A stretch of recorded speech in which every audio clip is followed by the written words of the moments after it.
Hello dear students, आप सभी का हमारे Key2 Success में बहुत बहुत स्वागत है। तो अभी जो रिज़ल्ट आया है दिसंबर 2024 नेट का, तो उसमें हमारे Key2 Success से बहुत सारे स्टूडेंट क्वालिफाई किए हैं और बहुत अच्छा मेहनत किए हैं। तो आज हम उनसे रूबरू होंगे और जानेंगे कि वो कैसे तैयारी किए थे और है ना किन जगह पे आप चूक कर रहे हैं, है ना, वो सबको बताएंगे। क्योंकि सफलता है ना एक दिन में नहीं मिलती, है ना, एक महीने में, एक साल में नहीं मिलता, इसमें समय लगता है। तो वो सफलता का सफ़र कैसे तय किया वो आज हम जानेंगे हमारे क्वालिफाइड स्टूडेंट से। तो आज हम मिलते हैं नज़ीम से, जिन्होंने यूजीसी नेट कॉमर्स में नेट क्वालिफाइड किया है असिस्टेंट प्रोफेसर के लिए। तो नज़ीम, आपका बहुत बहुत स्वागत है। तो आप अपने बारे में बताइए कि आप कहाँ से हैं, है ना, और नेट के बारे में आपको कैसे जानकारी मिली। सर, मैं मनेंद्रगढ़ ज़िले से बिलोंग करता हूं, जो कि रायपुर से 300 किलोमीटर दूर है। और मुझे नेट की जानकारी जो है अपने पीजी के दौरान मेरे असिस्टेंट प्रोफेसर ने इसके बारे में मुझे जानकारी दी कि ये क्या सब होता है और इससे आगे क्या फ्यूचर में आप कर सकते हैं। तो मुझे इस तरीके से यूजीसी नेट के बारे में जानकारी। आप जब नेट की तैयारी कर रहे थे ना, तो आपको किस प्रकार की डिफ़िकल्टीज़ होती थी, है ना, क्योंकि ये जो डिफ़िकल्टी है वो बाकी लोगों को भी हो सकती हैं, है ना, और आपने कैसे उससे निजात पाया, है ना, और आपने कैसे नेट की तैयारी की, है ना, ये हमारे नए स्टूडेंट को बताइए। जी सर, शुरू में कॉन्सेप्ट को समझने में थोड़ा दिक्कत होता था। सिलेबस बहुत वास्ट है, इस वजह से पहले छोटे छोटे टॉपिक्स को क्लियर किए थे, क्योंकि कुछ टॉपिक्स जो होते हैं हम यूजी पीजी टॉपिक्स पे पढ़े हुए होते हैं, बट कुछ चीज़ें जो होती हैं सिलेबस में नहीं होती हैं, जिसके लिए मुझे कोचिंग की ज़रूरत पड़ी। और सर बहुत अच्छे तरीके से मुझे गाइड किए थे और जो भी कॉन्सेप्ट है अच्छे तरीके से क्लियर हुआ। फिर क्या है, यहाँ के मॉक टेस्ट मैंने लगाए थे और उससे जो भी रिज़ल्ट आता था उससे कॉन्फिडेंस एक बिल्ड हुआ कि किस तरीके से तैयारी आगे और जारी रखनी है। तो आपने कौन से अटेम्प्ट में ये नेट निकाला? सर, ये मेरा तीसरा अटेम्प्ट था। जी। तो आपके जो पुराने जो 2 अटेम्प्ट में है ना, क्यों नहीं निकल पाए थे? क्योंकि कई लोग ये हैं जिनको, है ना, आपका तीसरे में निकला, कई लोग का 5 और 6 में भी नहीं निकल पाता है। तो क्या कॉमन गलतियाँ होती हैं, है ना, और कैसे उसको हमको दूर करना है ना, ये आप हमारे स्टूडेंट को बताइएगा। सबसे पहले तो हम बहुत ज़्यादा जल्दबाजी करते हैं, नोट्स को अच्छे तरीके से प्रिपेयर नहीं करते हैं।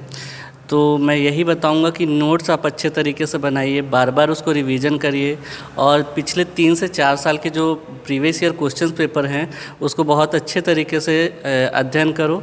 और क्योंकि क्या होता है कि क्वेश्चंस तो रिपीट नहीं होते, लेकिन कॉन्सेप्ट जो है वो बार बार रिपीट होता है, इसलिए जब आप प्रीवियस ईयर क्वेश्चंस को देखते हैं तो उससे जानकारी मिलती है।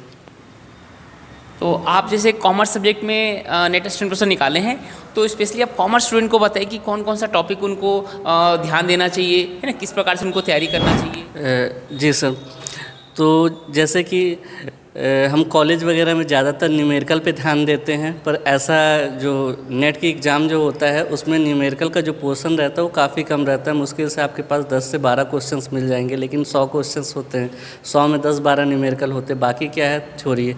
इसके लिए हमको क्या करना है कि थ्योरिकल कॉन्सेप्ट बहुत अच्छा रखना है। और जैसे मार्केटिंग मैनेजमेंट हो गया, प्रिंसिपल ऑफ बिजनेस मैनेजमेंट हो गया, इंटरनेशनल जो बिजनेस है, ये सब क्या है थ्योरी वाले हैं और इसमें अच्छा स्कोर किया जा सकता है।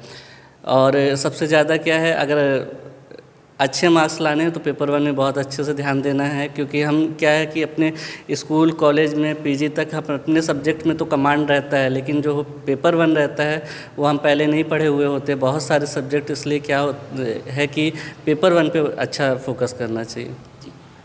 आपने, है ना, बहुत अच्छा तैयारी किया, बहुत अच्छा मेहनत किया।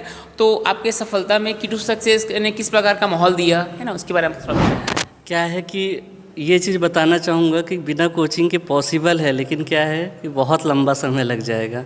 तो कोचिंग से Key2 Success मैंने कोचिंग ज्वाइन करी और यहाँ कॉन्सेप्ट को बहुत अच्छे तरीके से समझाया गया। यहाँ सर का गाइडेंस, प्रॉपर इंटरेक्शन होता था, डेली क्लासेस होती थी और नेक्स्ट डे फिर डाउट क्लियर कर सकते थे जो भी पढ़ाया गया था पिछले क्लास में। और जो भी स्टूडेंट्स जो साथ में रहते हैं उनसे हम क्या डिस्कशन होता है।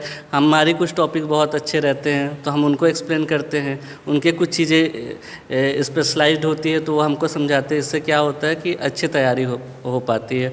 और की टू सक्सेस का मॉक टेस्ट बहुत अच्छा था, जो कि हर वीकली टेस्ट होते थे, तो उससे हमको एक कॉन्फिडेंस बिल्ड होता था जब अच्छा स्कोर आता था। और नए स्टूडेंट के लिए कुछ संदेश, जो लोग नए नए अभी तैयारी शुरू कर रहे हैं, जिनको कुछ ज़्यादा जानकारी नहीं है? तो हड़बड़ाना नहीं है, घबराना नहीं है।